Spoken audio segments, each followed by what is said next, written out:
if you want to get the most out of your training and you haven't, like the pros, got 20, 25, 30 hours a week to train, there are some things you can do to make sure you're really making the most of that Zone 2 training.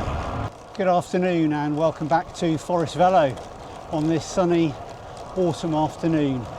So Zone 2 is probably the most talked about thing in cycling over the last 4 or 5 years, especially with Pogačar saying his Zone 2 is about 320 watts and he can do that for 4 or 5 hours. Quite incredible numbers.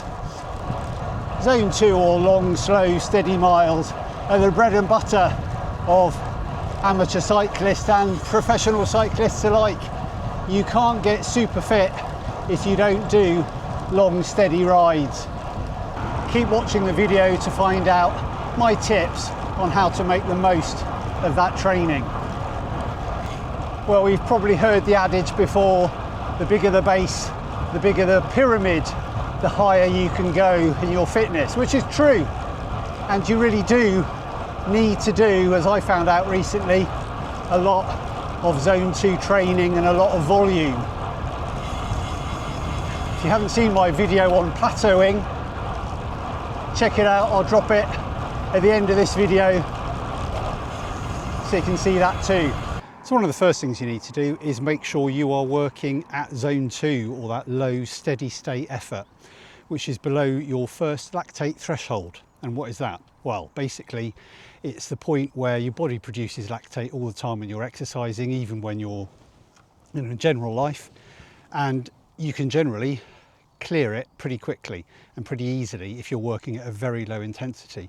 As soon as you start ramping up the effort, that lactate starts getting produced a little bit more, and as soon as there's that upturn in lactate and your body's struggling a little bit more to cope with it, well then that's your first lactate turn point, and that's where you want to stay below.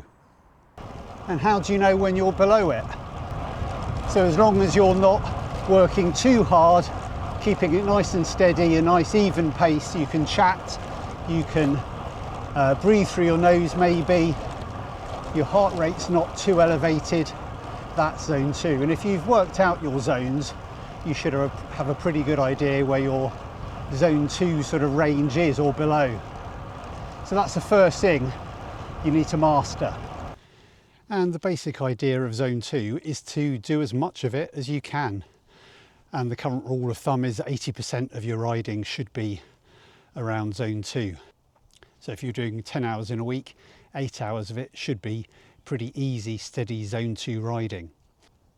So assuming you're doing that and you've got a good amount of Zone 2 or steady riding under your belt, what's the next thing to do? Well, obviously you can do the 20% as intervals and hard efforts, but there's more to it than that.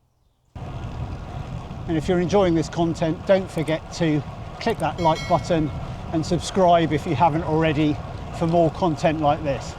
So Zone 2 is quite a large zone, and anything under 81, that lactate turn point, anything steady and easy, is going to help you develop your aerobic capabilities and your mitochondria, which is what it's all about. So you don't have to be riding at the top of your Zone 2 and always pushing it to benefit. You can be below that, occasionally doing efforts. Maybe you could do on a long ride an half-hour effort higher up in Zone 2, but still keeping it below that turn point when you can't talk anymore. But really, you get a lot of benefits just being in the zone.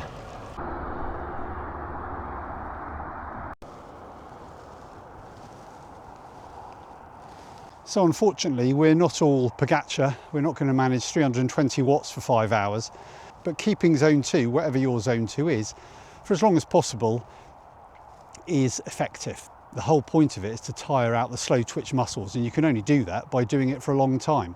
You can do Zone 2 training for an hour and a half, but I think everyone would say it is more effective to do longer Zone 2 efforts. And sometimes it's hard to do that if you don't pick a flat course, which is why it's easy to do some of it on the turbo. But that could get a bit hard and boring if you're doing it for 3 or 4 hours. So try to avoid big hills that are going to end up forcing you above, way above zone 2. Trying to keep it steady and just using those slow twitch fibres. One thing I found useful is to do more pyramidal style training, which is as much zone 2 as you can, some really high intensity efforts, but then not forgetting that middle area of threshold. It's quite easy when you're doing zone 2 to enjoy the steady state and less stress on your muscles in the form of force and power, but I found that really you can't, as an amateur, an older cyclist, miss out those harder efforts. So I have found it useful to be doing over and unders or 20 minutes at sweet spot, or 2x20 if I can, and that's helped develop that sort of muscular strength and endurance for those harder, longer efforts, giving me more of an all-rounded fitness. So you could see what works for you. Would doing those muscular endurance efforts work for you too?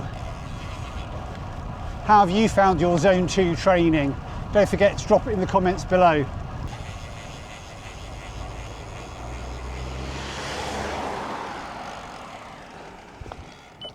Another thing I would do to help build strength as well as those muscular endurance efforts during zone 2 training, or the sort of base phase, is weights. Building in resistance training into your workouts is really going to help develop that strength in your legs that maybe general zone 2 isn't developing. Well, that's what I found anyway. So what do you think?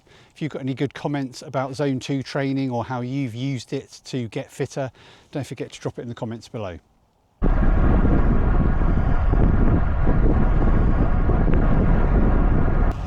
Okay, so I hope you enjoyed this video, found it useful, maybe gave you something to think about, and until next time, bye for now.